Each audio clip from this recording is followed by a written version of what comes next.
Buenas noches a todos.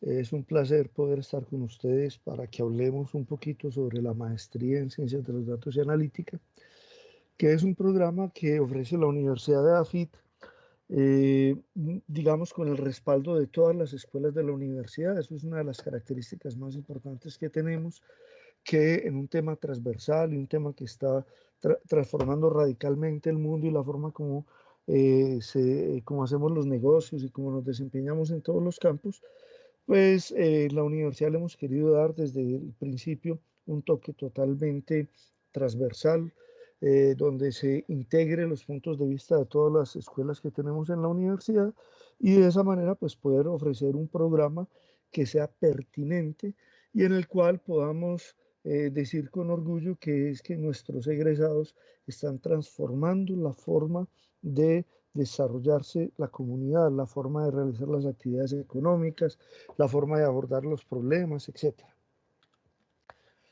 El primer punto, o sea, lo que yo voy a hacer en la presentación es que les voy a hablar un poquito de la génesis del programa, les voy a hablar de cuáles son los requisitos de admisión para el programa y una vez les comento que tenemos un curso preparatorio que empieza el próximo miércoles. Ahora les voy a dar más información sobre eso. Y les voy a presentar también cuál es la estructura del programa y filosóficamente a qué principio responde el programa que tenemos estructurado. En primer lugar, pues como les decía ahora, esto es un programa que se maneja de manera integral en la Universidad de AFID. El programa desde su concepción misma fue diseñado por un equipo de profesores de mucha experiencia en la universidad de prácticamente todas las escuelas. Cuando hablo de prácticamente todas las escuelas, en la Universidad de AFI tenemos 6 escuelas. Está la Escuela de Administración, la de Economía y Finanzas, está Humanidades, Ciencias, Derecho e Ingeniería. ¿No es cierto? En el proceso inicial de la formulación del programa, trabajamos inicialmente 4 de las 6 escuelas, que fueron la de Ciencias, la de Ingeniería, Economía y Finanzas y Administración. En la etapa final del diseño se vinculó la Escuela de Humanidades y la Escuela de Derecho, pues digamos que ya hemos avanzado con ellos mucho en su vinculación activa porque tenemos ya algunos proyectos incluso que tocan temas asociados con la aplicación de la analítica en el ámbito legal. ¿Por qué es importante tener presente esto? Las ciencias de los datos no son nuevas. Las ciencias de los datos, el término como tal fue acuñado por allá por Tucker en el año 1967 más o menos, en la década de los 60, cuando el hombre se dio cuenta de que la estadística no, digamos, no era suficiente para responder a la problemática del análisis de los datos. Ya hablamos de más de 50 años de la existencia de las ciencias de los datos, pero apenas ahora estamos empezando a ver el impacto real en la sociedad, porque se han conjugado ya por fin dos elementos que han permitido que las ciencias de los datos y la analítica salga del mundo académico y se incorpore al mundo empresarial y al mundo y a la realidad social que vivimos. Esos dos factores que se han conjugado son, en primer lugar, que tenemos la capacidad de generar grandes volúmenes de datos, no solo a través de la interacción humana mediante lo que es Internet, lo que llaman la web 2.0, lo que tiene que ver con toda la parte de redes sociales y todas estas tecnologías que aparecieron, que dan la capacidad o que habilitan a la gente para crear sus propios contenidos y que obviamente, por ejemplo, en áreas como el mercadeo toman una fuerza muy importante, incluso en la parte de relaciones públicas, en la parte de posicionamiento de la empresa,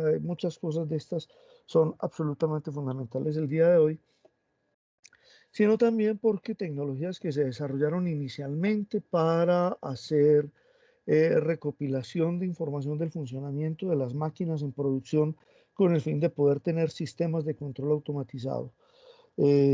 Evolucionaron a lo que actualmente conocemos el Internet de las Cosas, que nos permite estar capturando información prácticamente en cualquier actividad humana que se desarrolle. Y eso nos permite capturar grandes volúmenes de información. Les doy algunos ejemplos para que para que tengan una idea de la escala. Por ejemplo, el, el observatorio que queda en el desierto de Atacama, en Chile, el observatorio astronómico, cada vez que se realiza una observación produce 40 megabytes de información por segundo. Si pasamos, por ejemplo, a lo que fue el experimento cuando midieron el bosón de, digamos, el objetivo era determinar la existencia del bosón de Higgs, ese experimento, cada vez que se activaba la máquina producía 700 megas de información por segundo. Sí. De hecho, lo que se tuvo que hacer fue construir una red que distribuía esos 700 megas por segundo, lo distribuía a 10 centros intermedios que procesaban la información, determinaban qué señales eran importantes, descartaban más del 95% de los datos, lo que se preservaba se almacenaba y se repartía a centros alternativos donde se terminaba el procesamiento. Y eso llevó, por ejemplo, a que en el mundo de la física se hayan dado fenómenos que antes hubieran sido impensables. El hecho de que un artículo científico pueda tener 1000 autores. Y se han dado hay situaciones como esas en las cuales hay 1000 autores porque si no participan las 1000 personas con todos sus recursos computacionales, su capacidad de análisis, etcétera, pues no se podría desarrollar apropiadamente el, el experimento, el proyecto que se está publicando. Y ya, digamos, en situaciones mucho más extremas, en los Países Bajos, con la gente de IBM se construyó un radiotelescopio utilizando tecnologías básicamente de análisis de interferencia y cosas por el estilo que permiten tener múltiples radiotelescopios pequeños que actúan de manera acoplada como si fuera un solo radiotelescopio gigantesco. Y ese radiotelescopio en funcionamiento produce 1 petabyte de información diaria, ¿no es cierto? Por aquí hablamos de capacidad de generar información, pero entonces por otro lado tenemos también la capacidad de procesar esa información. O sea, de nada me sirve tener información si yo no puedo procesarla y no puedo analizarla para obtener resultados apropiados a partir de eso. Entonces, en los últimos años se han producido grandes cambios en el tema de la computación. Hablamos de la computación de alto rendimiento, en EAFI contamos con el Centro de Computación Científica Apolo, que es el centro de computación científica más importante del país, no necesariamente por tamaño, porque EAFI desde el comienzo pensó, y ese ha sido uno de los lineamientos filosóficos que ha tenido el centro, que no estamos compitiendo por tener máquinas grandes, sino por tener uso efectivo en investigación científica. Entonces tenemos una máquina que está en capacidad pues, de producir eh, eh, cálculos de una manera muy eficiente. Cuando hablamos de caso de entrenar redes neuronales, la máquina que tenemos está en capacidad de producir 364 teraflops. Eso quiere decir que cuando estamos utilizando toda la infraestructura que tenemos, en particular las tarjetas aceleradoras especialmente diseñadas para el tema de inteligencia artificial, podemos evaluar 364 mil millones de operaciones de punto flotante por segundo y obviamente esto tiene como resultado que se pueden acelerar de manera muy significativa lo que tiene que ver con aplicaciones de redes neuronales, inteligencia artificial, etcétera. Entonces, por un lado, ha crecido la capacidad de capturar información en todos los ámbitos y por otro lado tenemos la capacidad de procesar esa información. ¿No es cierto? Entonces, el programa se creó de tal manera que tenemos una visión integral en la cual lo que buscamos es que el egresado de nuestro programa esté en capacidad de responder preguntas utilizando datos, o sea, a partir de los datos poder dar respuestas a las preguntas que surgen alrededor de esos datos y también estar en capacidad de formular y responder preguntas nuevas sobre lo que nos dicen los datos, ¿no es cierto? Entonces, básicamente tenemos todas las escuelas de la universidad aportan la experiencia específica. Uno de los temas importantes en la analítica es que la analítica hay que hacerla de acuerdo al dominio. Ustedes van a encontrar que en el mercado hay muchos programas de inteligencia, perdón, de maestrías aplicadas a inteligencia de negocios, especialización en inteligencia de negocios. Se llaman así precisamente porque están orientadas a resolver un tipo particular de problemas. Nosotros trabajamos en la fundamentación básica que permite atacar cualquier tipo de problema en cualquier área y por eso la orientación del programa, más que hacia una aplicación específica, es a fundamentar científicamente y técnicamente a nuestro egresado para que pueda abordar problemas de analítica en cualquier área del conocimiento. Obviamente, las distintas escuelas pues aportan elementos ya de fundamentación. Por ejemplo, en la Escuela de Ciencias tenemos todo el componente de la matemática y la estadística, el lenguaje básico de la analítica. La Escuela de Ingeniería nos da el mecanismo de la computación, que son las herramientas que nos permiten trabajar, llevar esos modelos y poderlos utilizar para procesar grandes volúmenes de datos. Y también el componente de comunicación, porque a pesar de que es un programa que tiene una orientación muy, muy sólida, una fundamentación muy, muy sólida matemática, tiene una orientación hacia la práctica. ¿Qué quiere decir eso? Quiere decir que si bien somos muy exigentes en términos de la fundamentación matemática, estadística y computacional, el objetivo nuestro no es que nuestros egresados sean teóricos de la analítica, no es que formulen nuevos teoremas, sino que sean capaces de resolver problemas reales utilizando el estado del arte en la analítica de las ciencias de los datos. Obviamente, si alguien desarrolla metodologías nuevas, tiene nuevos aportes al desarrollo de la ciencia, pues nadie va a decir que no es significativo y que no nos interesa que eso pase, pero la orientación, como la van a ver en la descripción del programa, está centrada es en cómo resolver de manera apropiada problemas de datos reales, no en desarrollos netamente teóricos. ¿Por qué tenemos esto? Pues simplemente porque estamos en un mundo que ha cambiado la forma de hacer las cosas. Ustedes ven, hay algunos ejemplos de empresas que han transformado radicalmente el mundo. Google, Amazon, Apple, Netflix, Uber, Airbnb, Waze, Neki.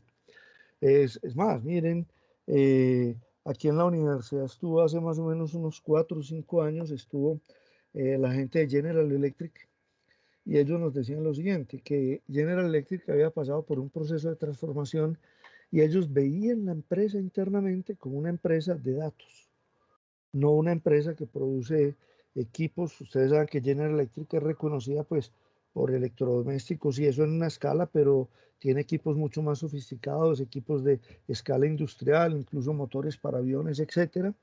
Y por ejemplo hablaban de una noción que están desarrollando y que ya pues va muy adelante en el tema, ya hay instalaciones donde hay máquinas que tienen lo que se llama un gemelo digital, que ese gemelo digital es que el equipo está funcionando, pero en paralelo en la nube está corriendo unas simulaciones sobre el funcionamiento del equipo.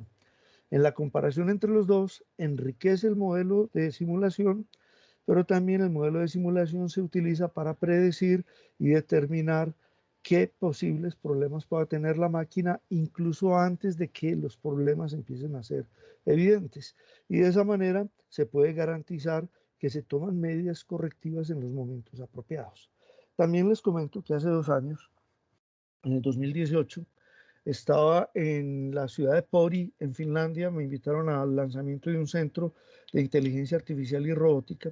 Era una alianza entre la universidad, eh, entre la universidad local allá en Pori y la industria local, ¿no es cierto?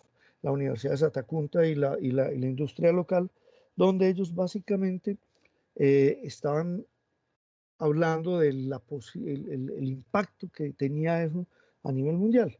Hablando con un emprendedor o un empresario francés que manejaba negocios con China y Francia, básicamente él me decía lo siguiente, me decía que estaba buscando socios para una empresa, que creo que es Didi, no estoy seguro, era una empresa que era competencia de Uber, y que en esa época, estamos hablando de 2018, realizaba 5 millones de viajes diarios.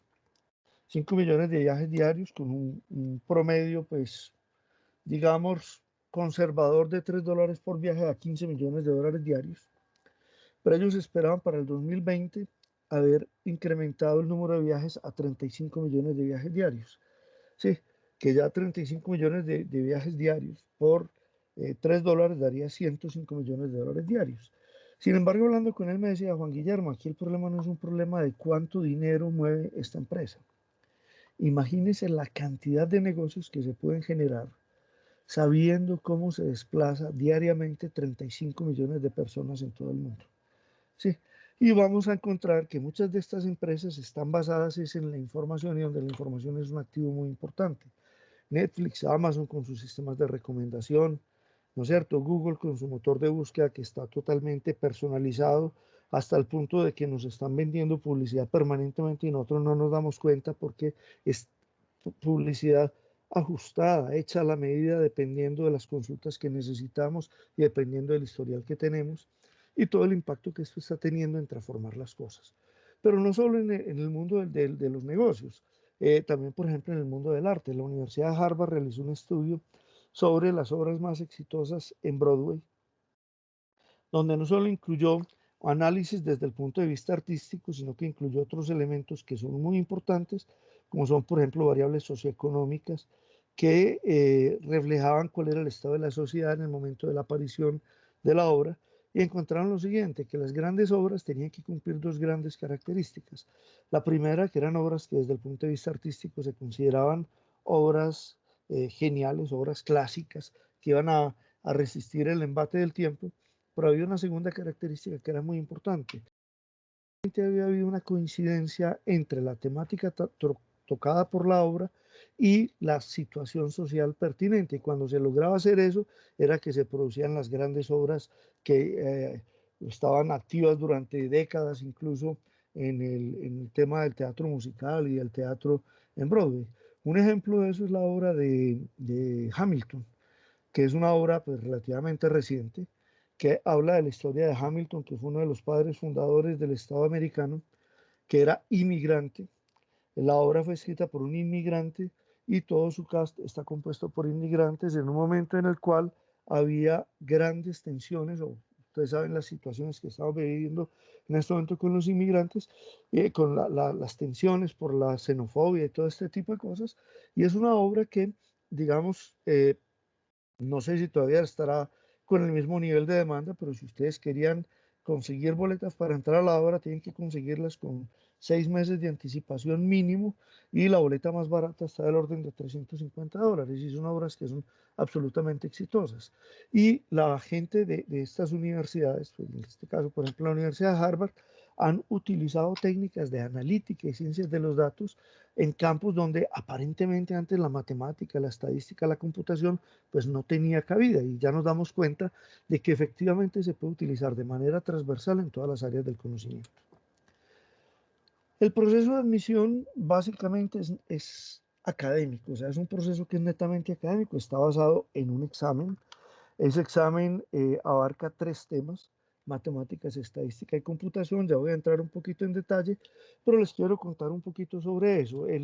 Inicialmente se ofrecía el examen, los que pasaban el examen quedaban inscritos directamente en la maestría, perdón, eran admitidos directamente a la maestría, y los que no pasaban a un nivelatorio. Ese nivelatorio, en el examen, la tasa de aprobación no era, pues, era relativamente baja.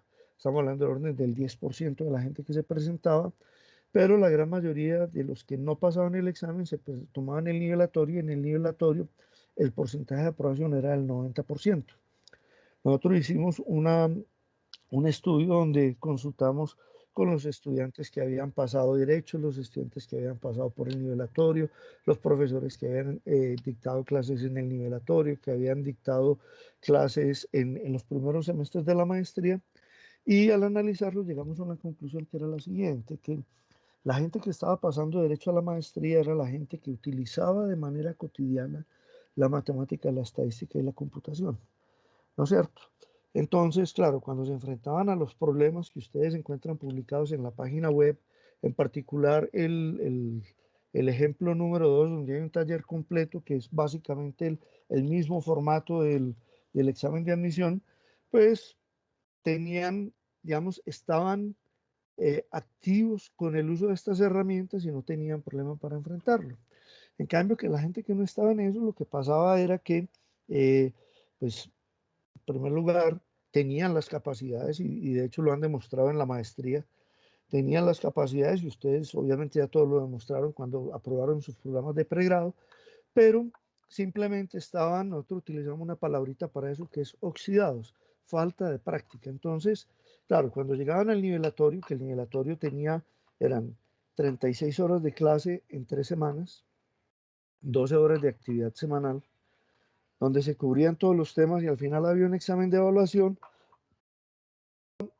a entrar en la dinámica de la clase, del ejercicio, etcétera, pues digamos que desempolvaban esas competencias que ya habían demostrado que eran que tenían esas capacidades, que lo lograron hacer pues básicamente con la formación en el pregrado, cuando ustedes demostraron graduándose que tenían todas esas competencias y volvían a entrar en ritmo y ya podían ingresar a la maestría y aprobar las materias sin ningún problema. Entonces, a raíz de eso se hizo un pequeño cambio que es el siguiente, se ofreció o se está ofreciendo, o sea, desapareció el nivelatorio y se está ofreciendo un preparatorio. El preparatorio, es un curso que cubre todos los temas básicos de matemáticas, de estadística y de computación que se requieren para afrontar exitosamente el primer semestre de la maestría. ¿No es cierto? Entonces, ese curso es un curso que se está ofreciendo a través de la educación continua de la universidad. En la parte de abajo tienen el enlace donde está la información del curso. El curso para este semestre empieza pasado mañana, o sea, empieza el 21. Entonces, digamos que esta charla es en un buen momento para aquellos que todavía no tenían información sobre el curso. Ya les voy a contar más o menos de qué trata, para que puedan tomar la decisión de inscribirse en el curso o no. Hay una cosa que es muy importante. En la universidad nos interesa mucho y que las cosas se hagan de la manera lo más transparente posible. Entonces es importante que sepan lo siguiente. Ese curso de preparación es un curso que es evaluable, tiene una evaluación. La evaluación de ese curso es exactamente el mismo examen de admisión que presentan los inscritos que no se inscriban, que no tomen este curso. ¿Qué quiere decir eso? No es que se va a presentar antes o alguna cosa de eso, sino que el día del examen de admisión, que debe ser en la primera semana de diciembre, ese día del examen de admisión, a la misma hora están presentando los del preparatorio y las personas que están inscritas en la maestría y que no tomaron el preparatorio están presentando exactamente el mismo curso. Porque la idea del curso es apoyarlos para que puedan presentarse, pero no, las condiciones de ingreso están dadas simplemente por ese examen de admisión. ¿No es cierto? El curso empieza el próximo miércoles. El horario del curso es los miércoles de 6 a 10 y hay 3 sábados. El curso en el nivelatorio tenía 36 horas, aquí pasamos a tener 48 horas. Esas 48 horas se van a llevar a cabo en 5 semanas, a diferencia de las 3 semanas en que se llevaba antes el otro curso. Y en esas 5 semanas van a tener 4 horas de computación, 16 horas de matemáticas, 16 horas de 12 horas de talleres de ejercicios de preparación para el examen. Entonces están todos invitados para que tomen ese curso. El curso básicamente contiene 3 módulos. El primero es el tema de fundamentos de computación, donde se habla de la introducción a la programación y diseño de algoritmos, conceptos básicos de complejidad, qué quiere decir el costo computacional y qué es la parte de procesamiento en nube y algunos ejercicios prácticos. Aquí aparece una cosa que es muy importante. El módulo de computación es de 4 horas. Mucha gente me pregunta horas y matemáticas 16 y estadística 16 y la razón es muy sencilla. Porque como van a ver, miren por ejemplo el módulo 2 cuando hablamos de fundamentos matemáticos, que se habla de la idea intuitiva de límite de funciones, convergencia de sus sucesiones y aproximación computacional al valor de convergencia. Ustedes van a trabajar en ese curso y en la maestría, van a trabajar implementando y, digamos, ejecutando modelos sofisticados de analítica, modelos matemáticos y estadísticos, pero la realidad es que pocas veces van a entrar a hacer implementaciones de software de alto rendimiento que se requiera para eso. ¿Por qué? Simplemente porque eso es un campo de altísimo nivel de especialización. Les doy más o menos una idea.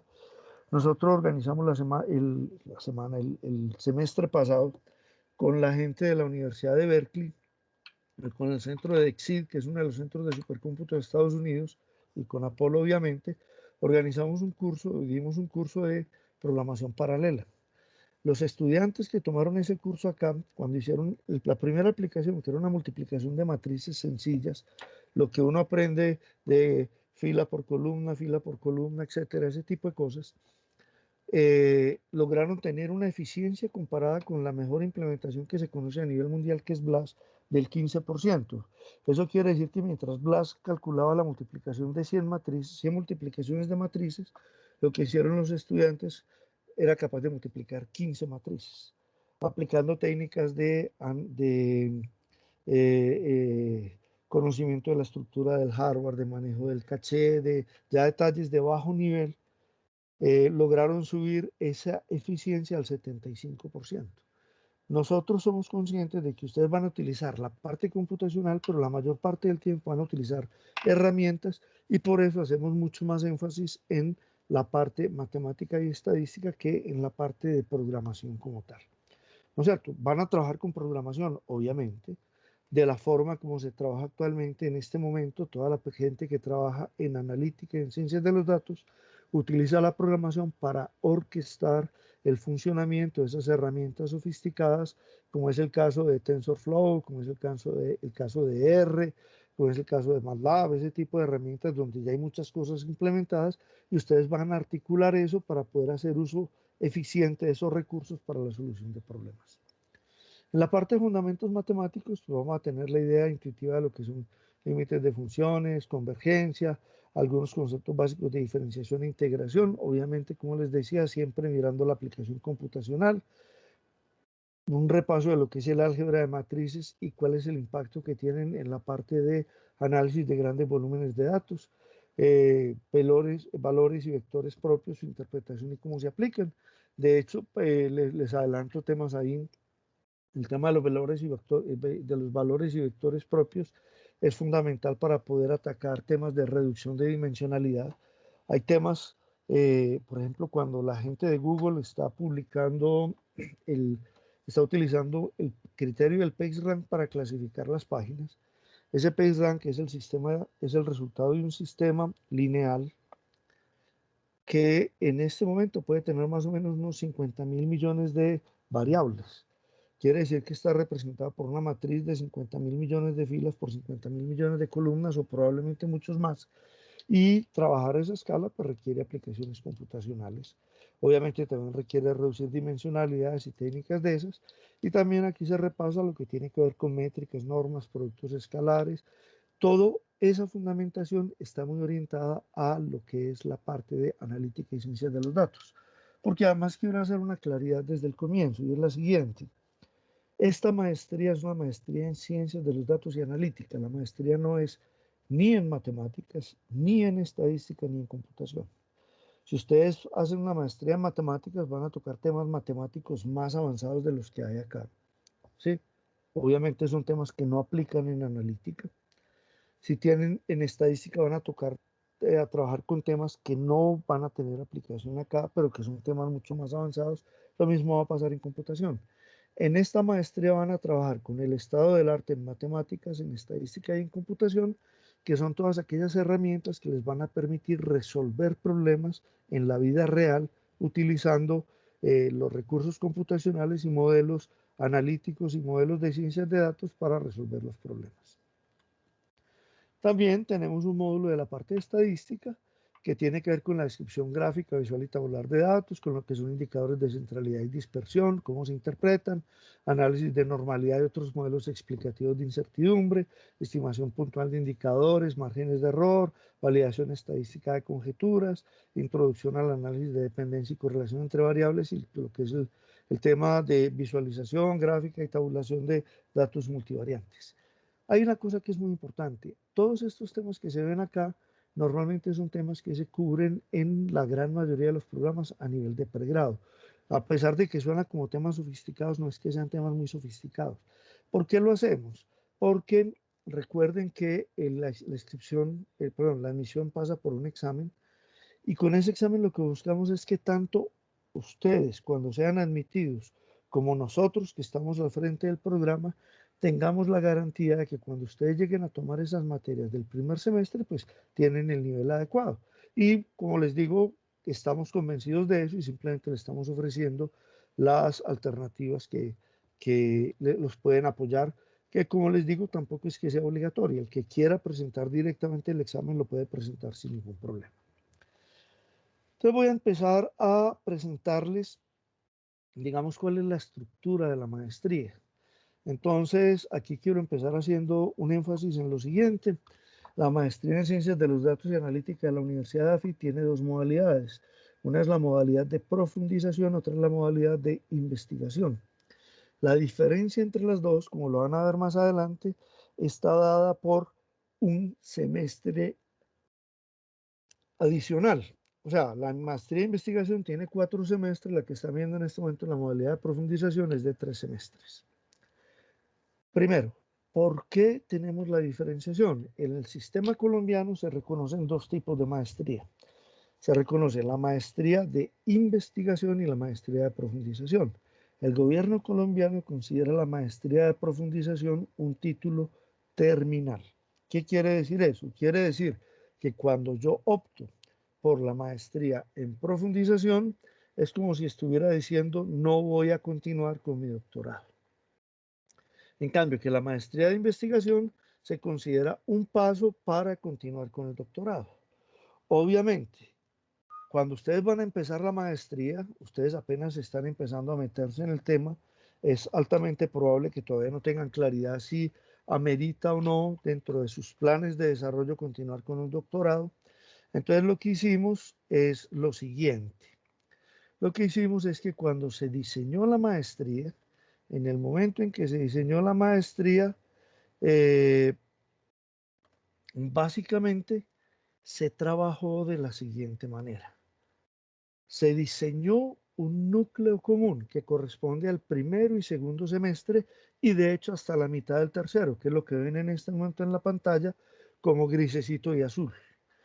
Y se definió que la decisión de profundización o investigación ustedes la deben tomar es al finalizar el segundo semestre. ¿Qué quiere decir eso? Quiere decir que queremos que en el momento en que ustedes tomen la decisión si van a hacer profundización, que es de 36 créditos, o investigación, que es de 48 créditos, tengan suficiente información para poder tomar una decisión informada, porque sabemos que un semestre adicional son 12 créditos que implica no solo una inversión económica, sino que implica también una inversión en tiempo que tiene que corresponder con la finalidad que ustedes tienen. Entonces, por eso queremos que tomen la decisión al finalizar el segundo semestre, donde ya han conocido, han visto la materia de seminario de proyecto de grado, han participado en proyectos integradores, conocen cómo se mueve el tema en la universidad, etcétera, y entonces pueden tomar una decisión mucho más clara. Por esa razón, entonces, voy a proceder de la siguiente manera. Voy a explicar primero lo que es común a las dos modalidades, después lo que es específico a la modalidad de profundización y finalmente lo que es específico a la modalidad de investigación. Entonces, empiezo con lo siguiente, lo que ven al lado izquierdo, donde hablamos del preparatorio. eh, Básicamente lo que estamos diciendo ahí es que el egresado, la persona que va a ser admitido a la maestría demostró que tiene unos conocimientos básicos, y hago énfasis en que son básicos, de matemática, estadística y computación. Básicos en dos sentidos, en que son conceptos que normalmente se cubren en la mayoría de los programas de pregrado de las universidades y que en caso de que no se cubran, pues una persona los puede cubrir por cuenta propia. Y son básicos en el sentido que son esos pilares sobre los que vamos a construir el programa. De hecho, el programa tiene una parte de fundamentación matemática, estadística y computacional. Pasamos al primer semestre. En ese primer semestre tenemos lo siguiente. Una primera materia que es Fundamentos en Ciencias de los Datos, que esa materia lo que hace es dejar claro por qué la maestría es en Ciencias de los Datos y no es ni en Matemáticas, ni en Estadística, ni en Computación. ¿No es cierto? Tomamos temas avanzados de todas las áreas en la medida en que nos sirven para resolver problemas aplicados de las ciencias de los datos. Y aquí también pues le damos una primera vista, un primer vistazo a lo que es el tipo de aplicaciones que se están haciendo a nivel mundial, donde, como les decía, hay aplicaciones prácticamente en todas las áreas del conocimiento. Luego viene un grupo de 3 materias, que ustedes las ven en un cuadrito azul, que son álgebra en ciencias de los datos, que es la materia donde se habla de cómo se aplica el álgebra lineal y algunos conceptos del análisis matemático, las métricas, las normas, etcétera, en el campo de las ciencias de los datos, o sea, cómo se utilizan para resolver problemas en ciencias de los datos. Luego viene en estadística en analítica, donde partimos de la base de que usted ya tiene una fundamentación básica en estadística. Y entonces aquí empezamos con regresiones logísticas, hablamos de árboles aleatorios, hablamos eh, de algoritmos de clasificación, algoritmos de segmentación, ese tipo de cosas. En particular desde un punto de vista que es muy importante y es cuáles son las condiciones que se deben cumplir y cómo validar los resultados. Por una razón muy sencilla, si ustedes revisan en este momento pueden encontrar cualquier cantidad de cursos y de programas gratuitos incluso, donde les enseñan a cómo utilizar herramientas para la parte de analítica. A nosotros lo que nos interesa no es que ustedes manejen herramientas, sino que entiendan los conceptos, por una razón muy simple. Es como si, y me perdonan que el ejemplo es un poco burdo, pero es como si yo a una persona le dijera, usted quiere ser escritor, yo le voy a enseñar a manejar el Word. Obviamente que un escritor que sepa manejar el Word va a poder tener mucha mayor flexibilidad en el momento de escribir, ¿no es cierto? No solo porque le permite hacer correcciones fácilmente, sino porque es capaz de sugerirle sinónimos y es capaz de hacer correcciones o recomendaciones de redacción, cosas por el estilo, pero es simplemente una herramienta. Nosotros lo que decimos es, vamos a darle las herramientas conceptuales para que cuando trabaje con las herramientas técnicas entienda lo que pasa con esas herramientas técnicas. Entonces, claro, estamos trabajando en un entorno donde si entra basura, sale basura y ustedes tienen que tener muy claro cómo verificar si las condiciones que requiere un modelo se las cumplen los datos o no, qué hacer con los datos anormales, cómo hacer para imputar datos cuando faltan, cómo determinar si el resultado es un resultado que es válido o no, etcétera. Y entonces eso lo trabajamos en estas materias. Y almacenamiento y recuperación de información, donde ven herramientas y técnicas que sirven para procesar grandes volúmenes de información, en particular haciendo énfasis en un recurso que es fundamental en este momento y es poder trabajar en nube. Esas tres materias están en un cuadrito azul porque tienen un aspecto común que se llama un proyecto integrador. El proyecto integrador es un trabajo que se lleva a cabo en equipo porque en la analítica normalmente se trabaja en equipo y resolviendo un problema aplicado porque, como les había comentado anteriormente, a nosotros lo que nos interesa es que ustedes sean capaces de resolver problemas reales, ¿no es cierto?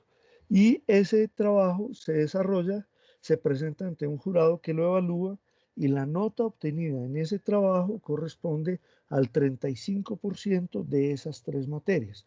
O sea, el 35% de la materia de álgebra, de la de estadística y la de almacenamiento va a provenir del resultado de ese trabajo, de ese proyecto integrador que van a realizar en formato de equipos. Eso es uno de los factores que es importante porque les permite a ustedes trabajar de manera interdisciplinaria. Incluso ya tenemos algunos proyectos que se están desarrollando con apoyo o en trabajo colaborativo con estudiantes de otras universidades o de universidades de fuera del país, de universidades en Estados Unidos en particular, y les permite tener esa experiencia de resolver los problemas reales. Paso al segundo semestre, voy a empezar con las materias que están en el mismo cuadrito azul, que son, nuevamente, tienen en común un proyecto integrador, que son aprendizaje automático, donde van a ver todo lo relacionado con la inteligencia artificial, métodos estadísticos avanzados en ciencias de los datos, donde van a ver todo lo que tiene que ver con la validación de modelos, estimación de modelos, lo que tiene que ver con eh, determinar si las variables son significativas para el modelo o no, técnicas de reducción de dimensionalidad, etcétera. Y una materia de visualización de datos y comunicación que tiene dos finalidades. La primera, si bien sabemos que en la analítica es fundamental la estadística, la matemática y la computación, la finalidad del programa es que ustedes puedan resolver problemas reales. Y hay problemas que se pueden resolver simplemente visualizando de manera apropiada los distintos datos. Eso se llama analítica visual y se cubre en ese programa, en esa materia. Y hay otra cosa que adicional es también muy importante y es la siguiente. Ustedes pueden tener datos de excelente calidad, pueden tener un modelo matemático, estadístico óptimo, y pueden tener una implementación computacional muy eficiente. Pero si el tomador de decisiones no entiende lo que le están diciendo, no pasa de ser un juguete muy costoso, muy sofisticado, pero que no tiene impacto en la vida real. Entonces, en esta materia también se trabaja sobre las técnicas de presentación de la información para que esa persona que va a tomar decisiones basadas en los resultados que ustedes obtienen del análisis de los datos, pues pueda entender qué es lo que le están diciendo. Ahora paso a la materia que está abajo, que es el seminario de proyecto de grado. En ese seminario de proyecto de grado ustedes van a trabajar con metodología de la investigación y van a preparar lo que es el anteproyecto del trabajo de grado que van a realizar.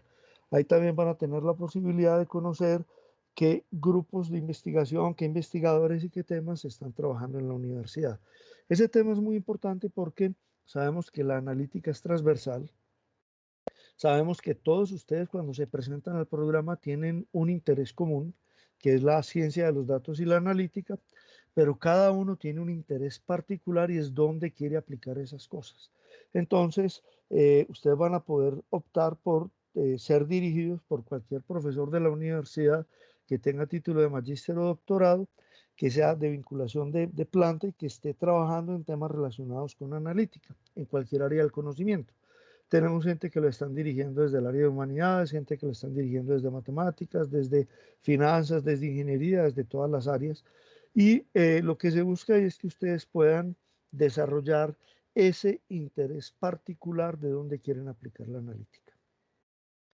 Ahora voy a lo que aparece como primera materia en el segundo y el tercer semestre, que tienen algo en común en el nombre, que son las de experiencias, experiencias en analítica y en inteligencia de negocios. Estas materias son como el polo a tierra del programa, por varias razones. La primera de ellas, porque ahí van a trabajar, van a tener la posibilidad de interactuar con profesionales, con emprendedores, con empresarios que están utilizando estas técnicas en la vida cotidiana. Les doy un ejemplo, entre los invitados hemos tenido el director del programa de analítica de la Universidad de Alfay de los Estados Unidos, hemos tenido al director de inteligencia y analítica de Rappi, al director de analítica de protección, tuvimos gente del BID que trabaja el tema del impacto de la analítica en la sociedad. Entonces van a tener la posibilidad de conocer casos reales, en los cuales no solo vamos a hablar de casos exitosos, sino de fracasos, porque hay cosas que funcionan y hay cosas que no funcionan, para que ustedes entiendan que esto no es un lecho de rosas, que hay que abordar los proyectos y que la experiencia que han acumulado los que ya han abordado proyectos en este sentido nos pueden servir.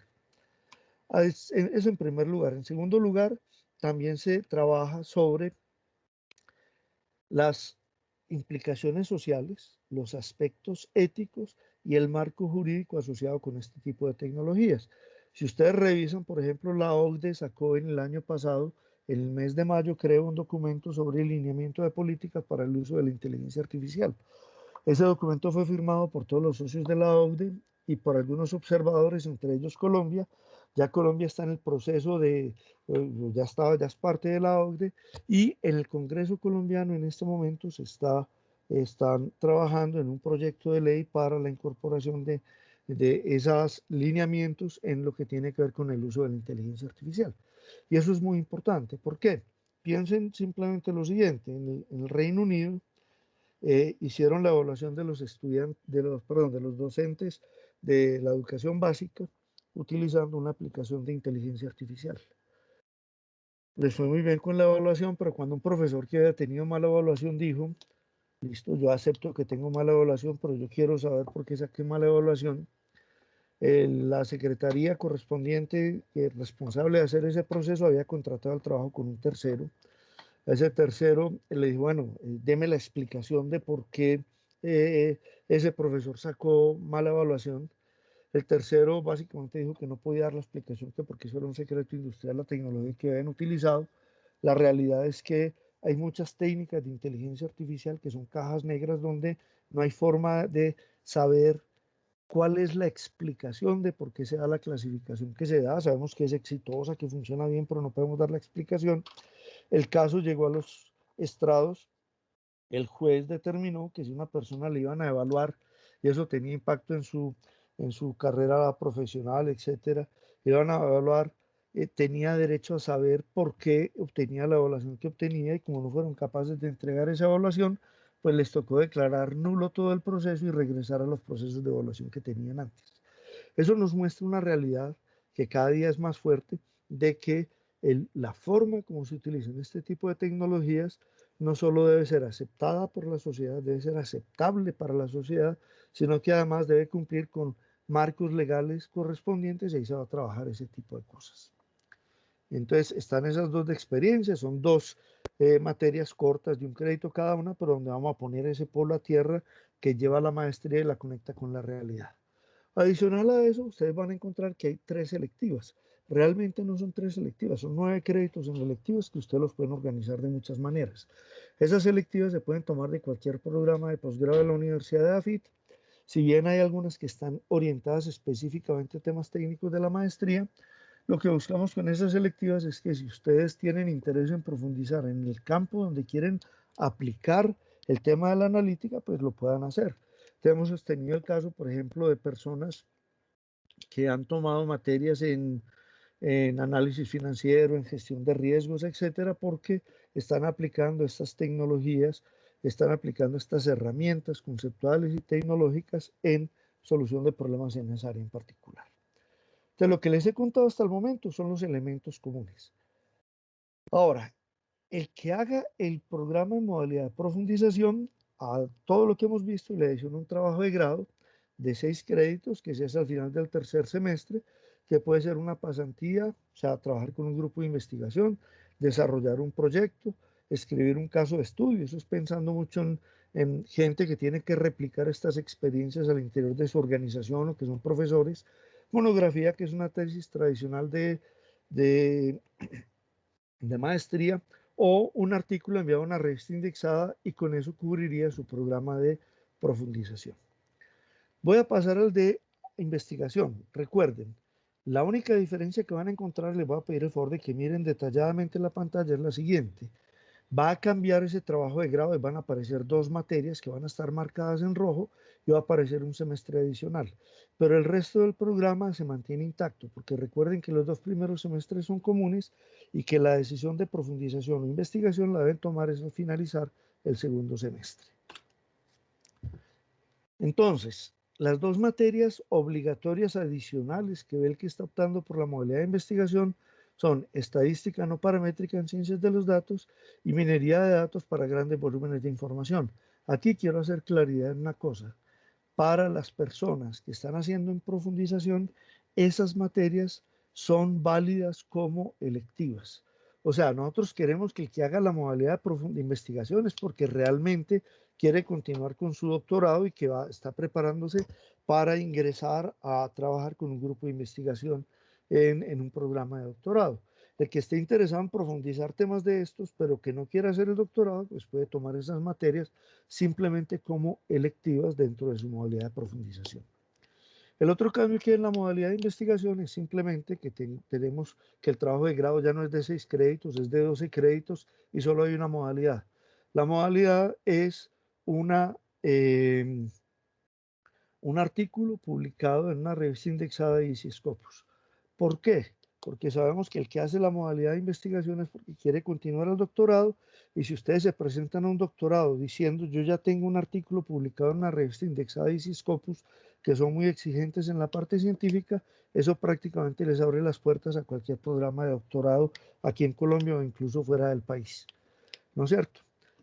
Entonces, básicamente eso es toda la estructura general del programa. Simplemente unos detalles en la parte logística. El programa se está desarrollando viernes de 6 a 10 de la noche, sábados de 8 a 12 del día. En este momento, pues por razones obvias, estamos trabajando en la modalidad remota, pero tan pronto en la universidad se puede habilitar el regreso al campus y el inicio de clases nuevamente en presenciales, entonces regresaríamos a la modalidad presencial. De todas maneras, incluso en la modalidad presencial, ustedes tienen la posibilidad de tomar un porcentaje de las clases de manera virtual, porque entendemos que la mayoría de la gente que trabaja, pues a veces tiene dificultades por viajes, cosas por el estilo, entonces se puede manejar esa alternativa por ese lado. Eh, Básicamente esta es la presentación de lo que tenemos en la maestría.